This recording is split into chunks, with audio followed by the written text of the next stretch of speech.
প্রচণ্ড গরমের মধ্যে মিলছে না পর্যাপ্ত পানীয় জল সরবরাহে তৈরি হয়েছে সংকট। এমনই অভিযোগ উঠে এলো পুরাতন মালদা পৌরসভার 17 নম্বর ওয়ার্ডের রসিলাদহ লক্ষ্মী কলোনি এলাকায়। এলাকাবাসীর অভিযোগ, বর্তমানে প্রচণ্ড গরম পড়েছে। এই গরমে পানীয় জলের চাহিদা বেড়েছে, কিন্তু সেই অনুযায়ী পানীয় জল মিলছে না। পৌরসভার পাইপলাইনে সরু সুতোর মতো জল পড়ছে। তার মধ্যে গত কয়েকদিন ধরে পাইপলাইনের সরবরাহকৃত জলে হাঁস মুরগির পালক ভেসে আসছে। জল থেকে দুর্গন্ধ বের হচ্ছে, ফলে তারা অন্যের বাড়ি থেকে সাবমার্সিবল পাম্পের জল আনতে বাধ্য হচ্ছেন। জল পড়েই না মোটেই, গন্ধ আর কি বাড়াচ্ছে জলের মধ্যে, পাখরা পুকুরি বাড়াচ্ছে আর জল খাওয়া যাচ্ছে না, জলই পাওয়া যাচ্ছে না। তো গরমে মানুষ কি করে খাবে? পৌরসভার থেকে জল পাচ্ছি না, অন্যজনের কল থেকে জল আনতে হচ্ছে। আমরা যতদিন ধরে টাইম কলটা নিয়েছি, সরকার যে দিয়েছে আমাদের যে পরিমাণে টাকা নেয় 50 টাকা করে প্রত্যেক মাসে, সে অনুযায়ী যে আমরা টাকা যে দিয়েছি, এখনও আমি পরশুদিন আগে 1600 টাকা ট্যাক্স দিয়েছি। ট্যাক্স অনুযায়ী জলের আমরা কোনোদিনও কোনো সমস্যার সমাধান হতে পারিনি। এইখানে পূর্বপুরুষদের চলে আসছে, আমার জন্ম থেকে আমার 26 বছর বয়স হয়ে গেল, না আছে ড্রেনের ব্যবস্থা, না আছে কোনো জলের ব্যবস্থা। এখানে দেখবেন একটা কল আছে, কলের কোনো সুরাহা নেই। এখানে ঠিকমতো কোনো সময় জল পাওয়া যায় না। মানুষ যদি মরে যায় তবুও জল পাবে না এখানে, এমন ব্যবস্থা হয়ে যায়। কখনো দেখছি পায়রার পাখনা আছে, কখনো দেখছি মুরগির পাখনা আছে। আমাদের এইখানে জল খেয়ে দিয়ে কিছুটা বাচ্চা অসুস্থ হয়ে গেছে। এরকম যদি জল পড়ে, আমরা চাই না এরকম জল পড়ুক। হয় না হলে বন্ধ করে দেখ, নয় আমাদেরকে টাকা ঘুরিয়ে দেখ। আমরা এত টাকা দিয়ে গরিব মানুষ জল কিনা খাবো ভালো জল, আমাদের তো অত সামর্থ্য নেই যে মার্শাল বসাবো। এমন পরিস্থিতি যে আমরা পৌরসভাতে টাকা ট্যাক্স জমা দিয়ে সব কিছু ট্যাক্স দিই, যে আমরা যদি এরকম টাকা দিয়ে 10,000 টাকা দিয়ে যদি কল নিয়েছি, যদি জল না পাই, তাহলে আমরা কিসের পৌরসভাতে বাস করছি? তার চাইতে অঞ্চলে বাস করা তো অনেক ভালো। 3 থেকে 5 দিন থেকে জল মোটেই জল আসছে না, আর ওদিকটাতে জল টাইম চলে আসছে। প্রতিদিন লোকের বাড়ি যাচ্ছি বালতি নিয়ে জল আনতে। লোক বলছে যে বাড়িতে করলে কিছু জন্য জল দিতে আসছে, লোক তো করলে জল দিতে চাইছে না। তার মধ্যে জলের মধ্যে যদিও মুখ খুলে কলে জল নিচ্ছে, তো অনেক নোংরা বেরাচ্ছে, পায়রার পালক আর র্যাবিস বেরাচ্ছে। তো কি করে বাচ্চাটাকে জল খাওয়াবো বা নিজেই খাবো?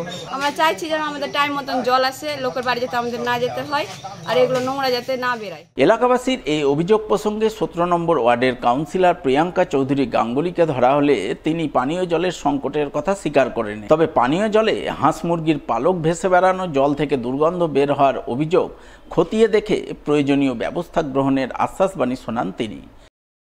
বিগত দিনে আমার ওয়ার্ডে জলের সমস্যা ছিল, সেটা 3 বছর আমি পৌর বোর্ডে নির্বাচিত হওয়ার পর সেই জায়গায় অনেকটা সমস্যা মিটিয়েছি।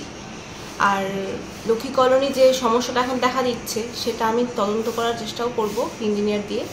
কিন্তু পর্যাপ্ত পরিমাণে এলাকাবাসীদেরকে 3 বেলায় কিন্তু আমরা জল সরবরাহ করে থাকি। জলের ফ্লো যেহেতু এখন গরমকাল, একটু তো ক্রাইসিস রয়েছে জলের, সেটা আমরা পৌরসভায় জানিয়েছি, লিখিত আকারেও জানানো হয়েছে, কিন্তু সেটার জন্য ব্যবস্থা করা হচ্ছে।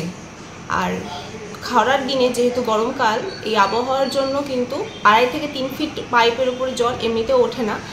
17 নম্বর ওয়ার্ডে বিগত দিনে যে প্রবলেমটা ছিল জলের, সেটা অনেকাংশেই আমরা কিন্তু কমিয়ে ফেলেছি। আর আগত দিনেও সেই জায়গাটা কিন্তু কমিয়ে ফেলার জন্য যথেষ্ট। এটা কিন্তু আমার কানে এখন অবধি আসেনি। আমি সেই জায়গাটা আমি পরিদর্শন করব, অবশ্যই করব। গতকালের ঘটনা আমি শুনতে পেয়েছি, কিন্তু ওই পাড়াটাতেই হয়তো এই প্রবলেমটা দেখা দিয়েছে। আর গোটা 17 নম্বর ওয়ার্ডে কিন্তু এখন অবধি সেই রকম কোনো অভিযোগ আমার কাছে আসেনি। সবাই জল হয়তো কম পাচ্ছে, কিন্তু এই প্রবলেমটা আমি দেখছি কি করা যায়।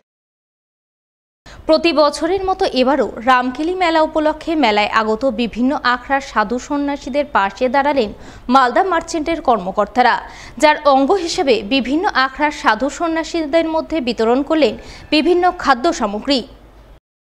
শুক্রবার এমনটাই ছবি নজরে এলো মালদা শহরের সাঁকোপাড়া বাণিজ্য ভবনে। সেখানে এদিন সকাল থেকে এই রামকেলি মেলায় আগত সাধু সন্ন্যাসীদের মধ্যে চাল, ডাল, আলু, ঘি সহ বিভিন্ন খাদ্য সামগ্রী বিতরণ করেন মালদা মার্চেন্টস চেম্বার অব কমার্সের সদস্যরা।